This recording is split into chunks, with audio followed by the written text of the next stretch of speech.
Okay, we're going to continue on in our Father's Word.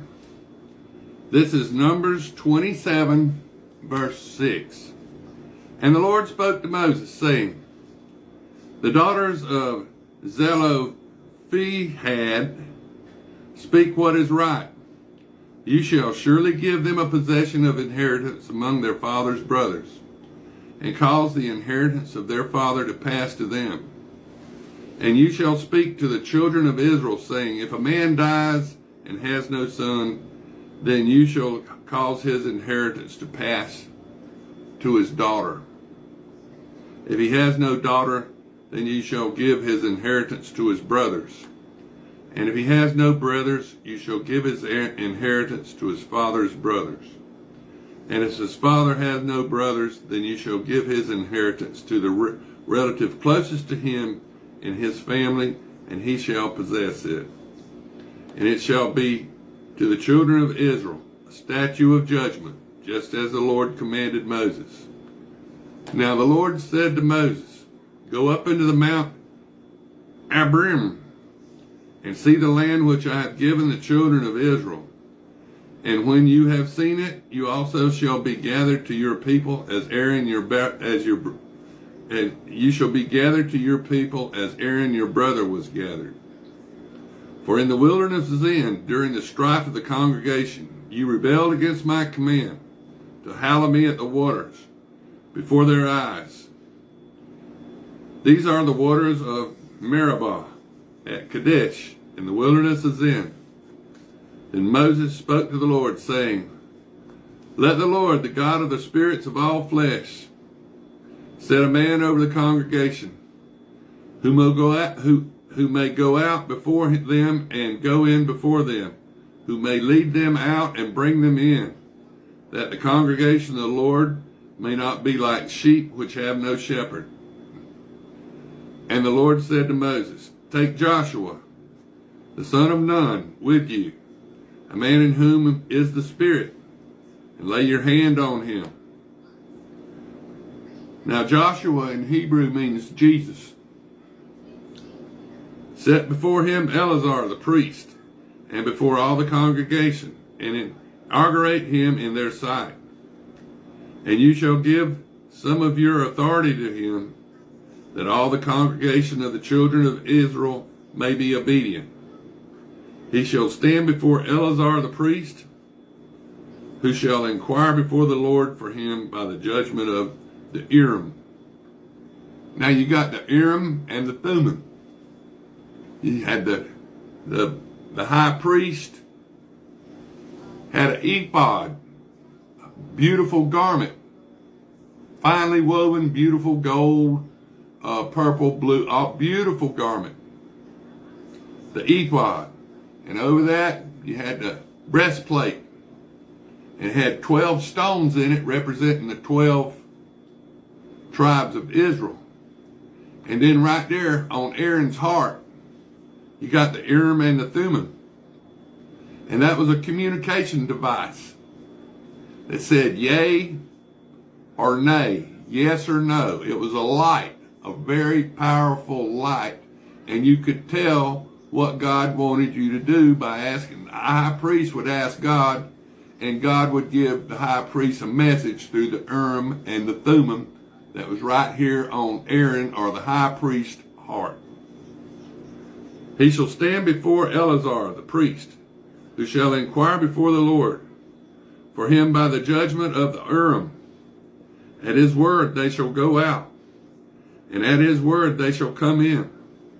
And he and all the children of Israel with him, all the congregation. So Moses did as the Lord commanded him. He took Joshua and set him before Eleazar the priest and before all the congregation.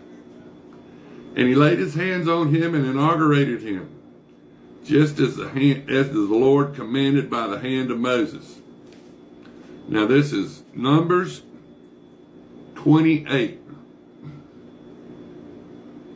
Now the Lord spoke to Moses, saying, Command the children of Israel and say to them, My offering, my food for my offering, made by fire as a sweet aroma to me.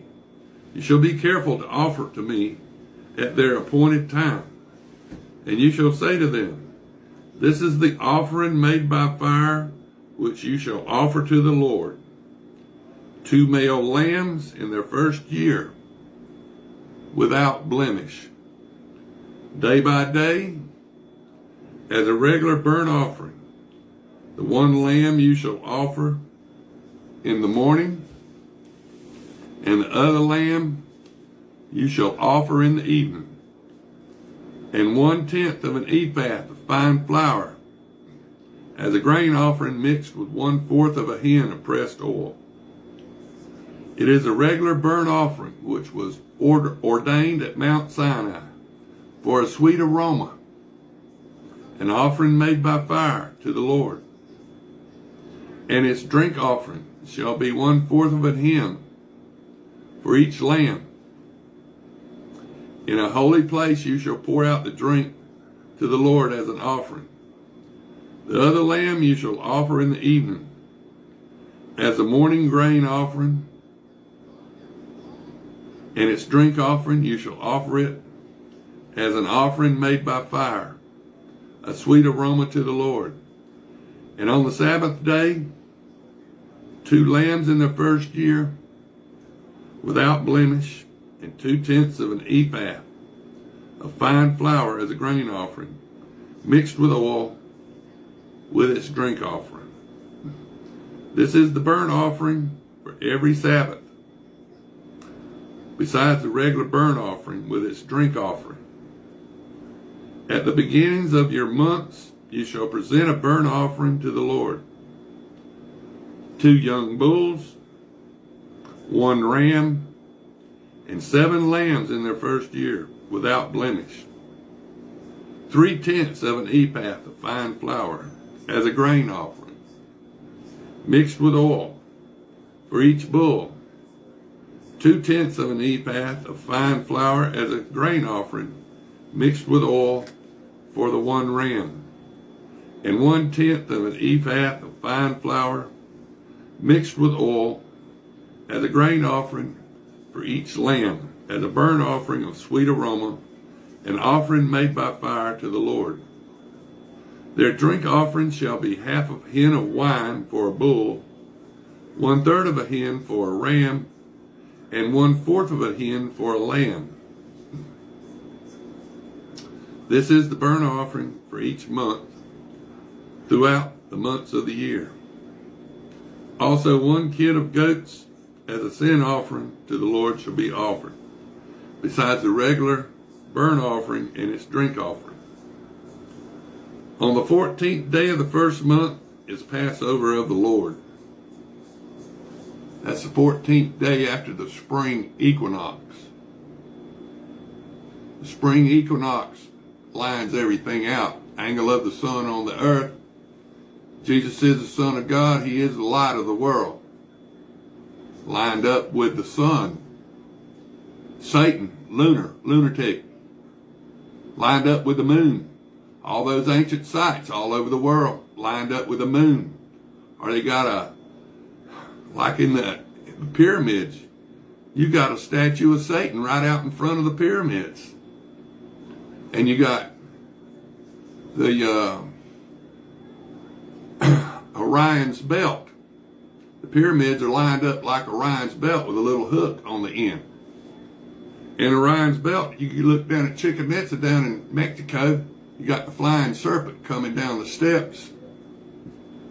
All those pyramids are lined up just like the pyramids in Egypt. Orion's belt. And they got snake heads coming out all the walls. So who do you think worship? Who do you think got worshiped down there in Mexico? That's right, Satan was being worshiped in Mexico. And you look at that place down in Bolivia, when God came back to earth and found 1/3 of his children following Satan, he was very angry. Inequity is a biggie to God. You need to worship our one and only true God, and that's all you're supposed to worship. The first 2 commandments tell you that. Exodus 20. You're supposed to worship God and only God, not Satan. And down there in Bolivia, he hit that place so hard,